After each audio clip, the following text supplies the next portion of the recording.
next portion, which is the wisdom writings portion, and the S.W.O.R.D.S Labaron is going to, Labaron is going to be bringing it out. We're going to the book of Sirach, chapter 1.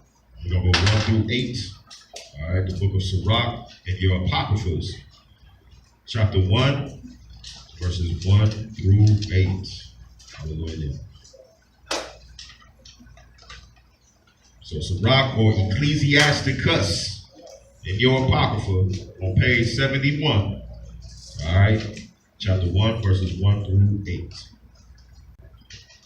All right, before we touch on these scripts, I'm going to just give a definition.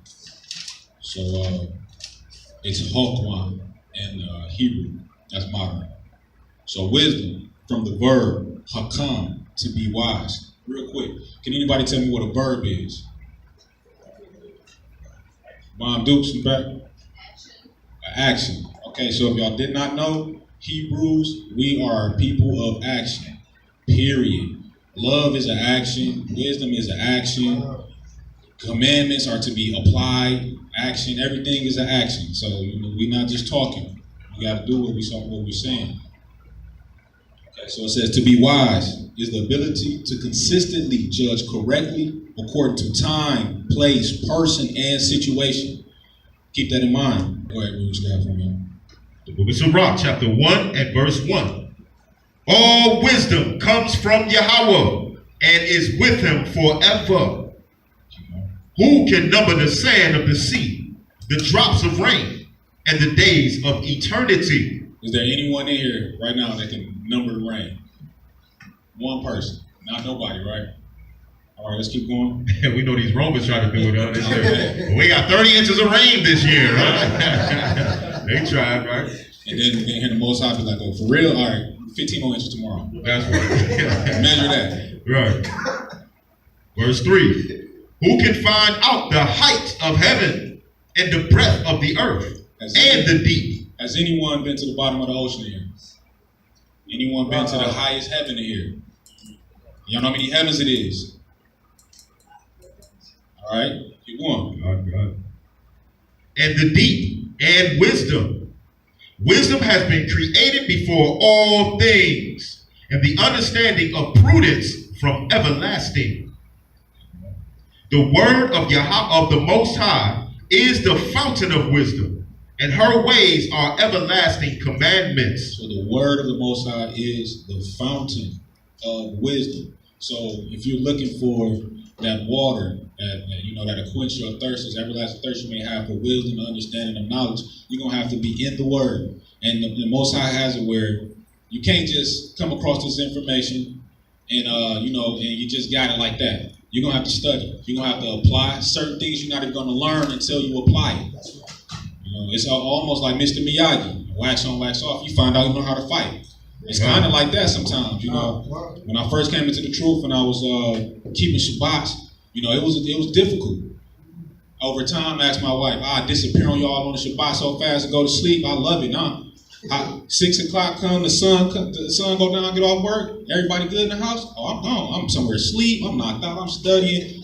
Because, it became a love for me. It also helped me save my money. I used to work in the mall. I used to work in the mall. I get my check, it'd be gone if I got the mall.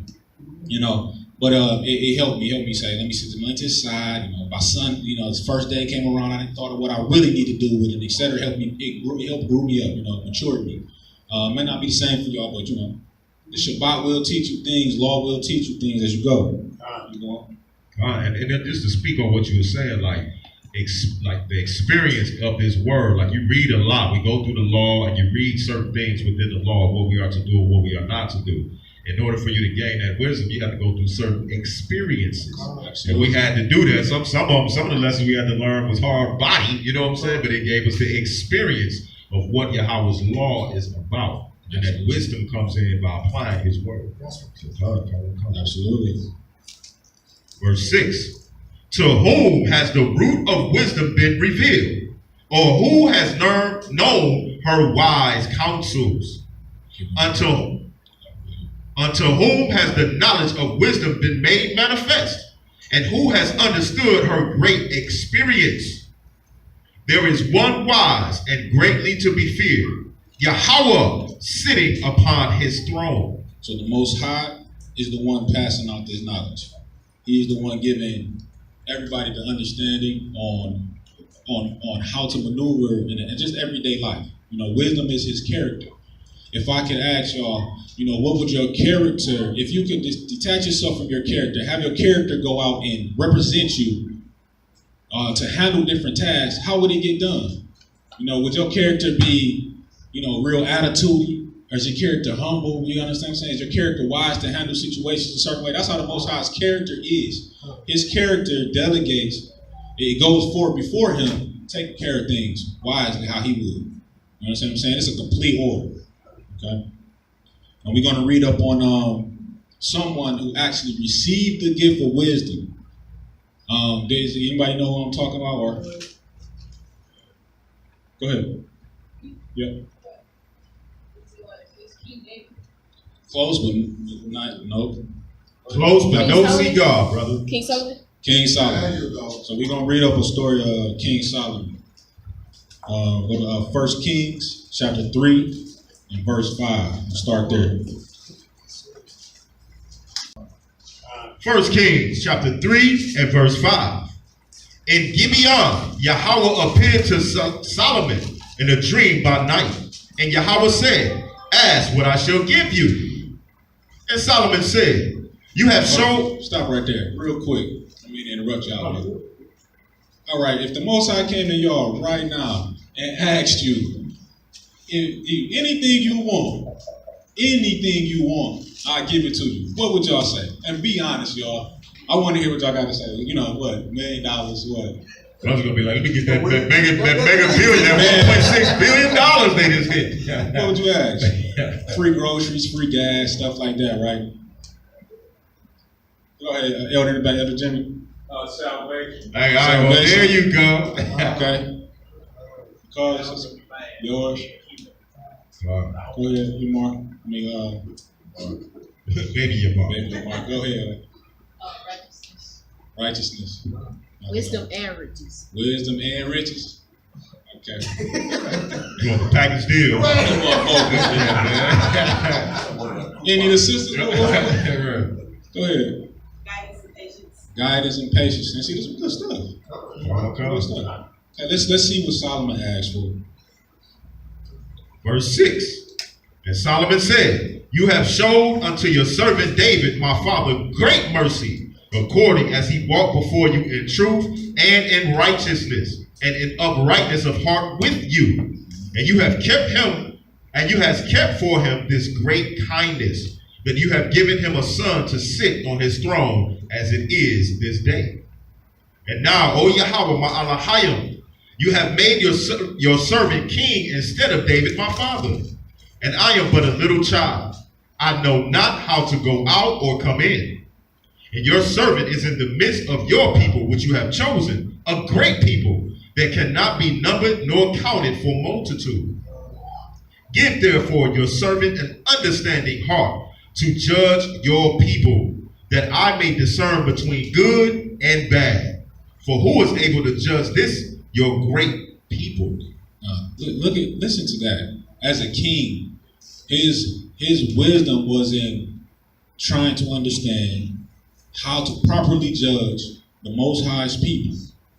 Could have asked for anything in the world, anything, But he asked, how can he better serve the people? How can he judge them? And again, remember I said in the definition earlier, is how to properly judge consistently, correctly according to, the circumstances, the person, the time, etc. Now, let's look at, we're gonna jump over real quick to Proverbs chapter 1. We're going to read verse 1 to 7. Then we're going to come back. And we're going to read the story of how Solomon applied his wisdom that the Most High gave him. For Proverbs chapter 1, verses 1. The Proverbs of Solomon, the son of Dawad, king of Yashar'allah, to know wisdom and instruction, to perceive the words of understanding, to receive the instruction of wisdom, justice and judgment and equity. There it is again, justice, judgment, equity. These are things that wisdom allows you to do. Keep going. To give subtlety to the simple, To the young man, knowledge and discretion. A wise man will hear and will increase learning. And a man of understanding shall attain unto wise counsel. Wise counsel. Root word of wisdom. Keep going. To understand a proverb and the interpretation, the words of the wise and their dark sayings. So those similitudes, those proverbs and the different prophetic writings in the scriptures that the prophets would speak of, you have to have the wisdom to discern those things, the time in which these things may occur or have occurred, and etc. And also how to break down this book for the betterment of your walk. Keep going. Verse 7. The fear of Yahweh is the beginning of knowledge, but fools despise wisdom and instruction. So please do not despise this wisdom. Please do not despise his instructions. Apply it carefully. You can put yourself in one situation and it can harm your life for years to come, and maybe the next generation, of simply not heeding to wise counsel or having wisdom to actually apply that which you've learned. Okay, that's deep. Now, I want you to think about that for a moment. When we read about the fact that we're here talking about we Yasha'Allah, right? We come from the ancient lineage of Israel, right? Did our forefathers understand what they was doing back then when they was breaking that first covenant, what was going to happen to us? Did they fully comprehend it? No. They didn't understand that their children was going to end up in the land of their enemies being treated the way that we being treated. Right? They didn't understand that there was going to be imposter people pop up talking about, hey, we're the children of Israel. Right? And then they real folk, they real children is going to be looked at as nothing. They didn't understand that thing because they was our forefathers for the most part wasn't using that wisdom like the brother's talking about. All right, let's jump back to 1 Kings chapter 3 and verse 16. 1 Kings chapter 3.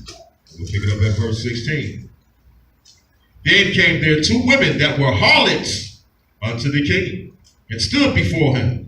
And the one woman said, O my master, I and this woman dwell in one house, and I was delivered of a child with her in the house. And it came to pass the third day, after I was delivered, that this woman was delivered also. And we were together. There was no stranger with us in the house, except we two in the house. And okay, real quick. So what's going on is you got two women, and they had a child. And so a situation occurred where they had to go and seek counsel. Now, for it to get to the king, it had to go past the community, the tribes, the elders of the community and everything, right? All the way up to the king. It's like almost Supreme Court, basically, right? One step from the veil to Supreme Court, right? You're going to the king. So this situation obviously couldn't get solved from, the house all the way up into the king's throne. Now then you're dealing with somebody who went to the Most High foot, bowed to him and said, I need proper understanding on how to judge your people. So this obviously is something that was really, really important, and it took someone of extreme wisdom to handle this type of situation. But let's just see how it was handled. Verse 19. And this woman's child died in the night because she overlaid it. And she arose at midnight and took my son from beside me while your handmaid slept, and laid it in her bosom, and laid her dead child in my bosom. But when I arose in the morning to give my child suck, behold, it was dead. But when I had considered it in the morning, behold, it was not my son, which I did bear. And the other woman said, no, but the living is my son, and the dead is your son. Now, hold on. So some of the women here that have children, like, what would y'all be thinking right now? Like, what would be going through y'all heads right now? Can I get a few hands, couple hands? A lot of these sisters today, it wouldn't even have made it to King South. It'd have been a bang out right there in that house, right? Oh, yes, you know it.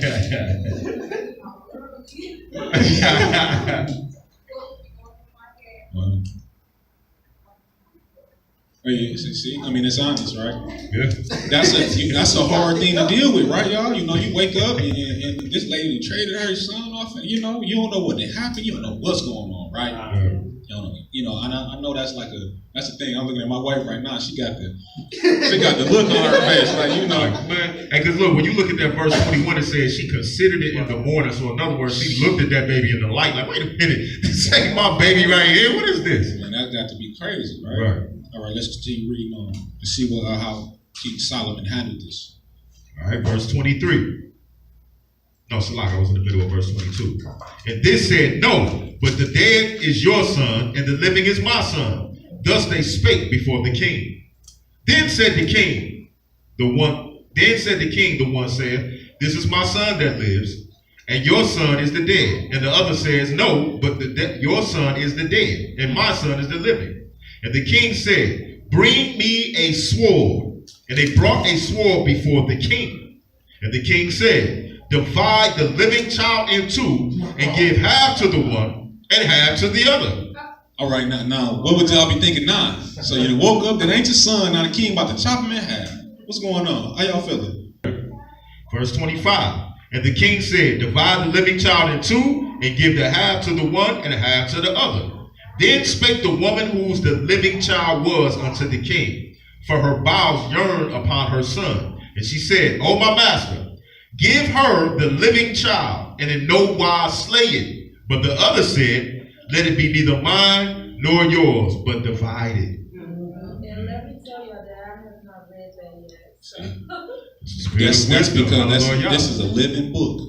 A living book. I do this with my wife all the time. I read stuff, I have her read it, and before she can finish, I have her answer something, the exact same answer. And I show her that because this book is alive. That's right. It's alive and living, and your answers, the stuff you probably thinking, somebody in here thought that way, and it's an answer for it. That's right. You know, so yeah. So the mother. Go ahead. Matter of fact, reread that last part again. Verse 26. Then spake the woman whose the living child was unto the king, for her bowels yearned upon her son. And she said, O my master, give her the living child, and in no wise slay it. But the other said, let it be neither mine nor yours, but divided. So here it is. You got the love of a mother saying, look, I ain't even got to have a child no more. If it's going to come to this, just give her the baby. And then you got this other mother who's probably hurt really that she lost her son. You understand? So she like, listen, you can't have no son either, basically. Go ahead, yeah, divide them on up. We both going to be sad, basically. Which is pure wickedness. Verse 27. Then the king answered and said, give her the living child, and in no wise slay it. She is the mother thereof. All Israel heard of the judgment which the king had judged, and they feared the king, for they saw that the wisdom of Yahweh was in him to do judgment. Now, if you look at that, at the end, it was proper judgment. But he probably wouldn't have been able to judge in that manner had it not been for the Most High, him praying for that particular judgment. Now, had you prayed for riches, that baby probably been chopped in half for real. It was a reason why he prayed that way and maneuvered that way, because of situations like this. When you are a king or you're in a position of power like that, and people come to you with situations like this, like I said, it made it past. We had gates in which problems had to go through. You understand? So the issue, let's say with your child, if it can't get situated by the mother and the father, it'll go to a council, and not the council, then the elders, and then it'll go to the gate, and then it'll go to the king. You understand what I'm saying? They had to go through some things first to get there. So obviously, before it gets to the Most High, that knowledge and wisdom was placed on Solomon so he can handle it the proper way. We're going to read James 1 and 5 real quick. Turn over there. Book of James, chapter 1 and verse 5. If any of you lack wisdom, let him ask of Yahweh, that gives to all men liberally, and upbraids not, and it shall be given him. No, you should be good. If you need wisdom, and you feel like you need understanding on particular things or whatnot, you can fast on it, pray about it, seek the Most High's understanding on those particular situations. Like I said, this book is full of examples that you probably, think are not there. How many people have read that story about Solomon? Quite a few. That's good. Okay. Quite a few. But yeah, so it's a lot of stories in the scriptures where you would think, oh well, this ain't my situation. All right, this probably isn't in there. You'd be surprised. You'll be surprised. And if once you get the overall understanding, once the Most High does start to pour that wisdom down upon you, you'll be able to look at a lot of these stories as similitudes to your life and be able to apply the same type of tactics that they were applying in scriptures to your life. Jump to Proverbs chapter 1 and verse 20. Proverbs chapter 1 and verse 20. Wisdom cries without. She utters her voice in the streets. She cries in the chief place of concourse, in the opening of the gates. In the city she utters her words, saying, how long, you simple ones, will you love simplicity? And the scorners delight in their scorning, and fools hate knowledge. So don't despise this wisdom. Again, I can't say that enough. Don't despise the Most High's wisdom. You're talking about a being that if he did say the matter came down here right now, like 2nd Ezra says, he asks you questions that you will probably never understand. For example, Uriel was sent to one of the brethren in 2nd Ezra and asked him to weigh fire. Anybody in here can weigh fire? Probably wouldn't have even thought about trying it before. You understand what I'm saying? So the Most High moved in a manner where you may not necessarily understand it right then, but if you apply what it is that he's saying, you'll understand. He works in the fullness of things, so you have to be wholeheartedly seeking his word so that you can wholeheartedly understand things, because if you try to take a shortcut, you're not going to get it. You're not going to be able to apply it to the situations properly. You're not going to be able to understand it properly. Verse 23. Turn you at my reproofs. Behold, I will pour out my spirit unto you. I will make known my words unto you. Because I have called and you refuse, I have stretched out my hand and no man regarded. And this is wisdom speaking.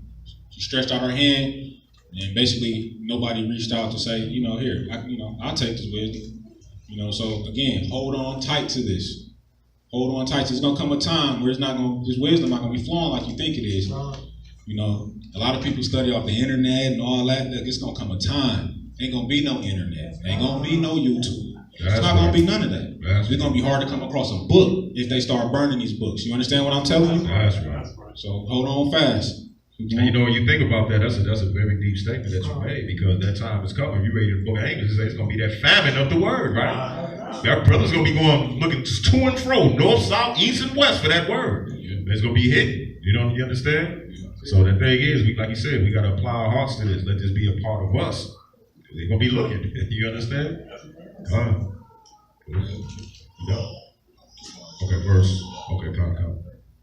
Gotcha. Verse 25. But you have set at naught all my counsel, and would none of my reproof. I also will laugh at your calamity. I will mock when your fear comes. When your fear comes as desolation, and your destruction comes as a whirlwind, when distress and anguish come upon you, then shall they call upon me, but I will not answer. They shall seek me early, but they shall not find me. But that they hated knowledge, and did not choose the fear of Yahweh. They were none of my counsel. They despise all my reproof. Again, do not despise reproof. The law, statutes, and commandments are reproof. You understand? So apply these things, and you won't have to worry about when you are in trouble, the Most High laughing at you. You understand? It's like a boundary. Let's say you tell your child, hey, look, don't touch this stove, or don't do this particular thing, and they step outside of that boundary and they get hurt. Now, of course, you're gonna, console them. You understand? But that boundary is set there to protect you to begin with. The Most High's laws were boundaries, and we stepped outside of the boundaries, and now He has to send a Savior. You understand what I'm telling you? He has to send a Savior. The Savior, like He said in the script, when they say, when Mashiach get here, it's not going to be no talking. Saviors move a totally different way. If we were under siege right now, and let's say SWAT had to come in and save us, you understand how important it is to listen to them? You get what I'm saying? Because they got to save you. You weren't supposed to be in that position to begin with if you had listened. Okay. But the Savior now is going to move so different that you could lose your life by not listening. Get it? All right, that's last verse of Proverbs chapter 4 and verse 7. We'll wrap it up. Proverbs chapter 4 and verse 7. Wisdom is the principal thing. Therefore, get wisdom, and with all your getting, get understanding. All praises. That's self-explanatory, y'all. With all your getting, get an understanding. You know, let that be the principal thing. Wisdom is the principal thing.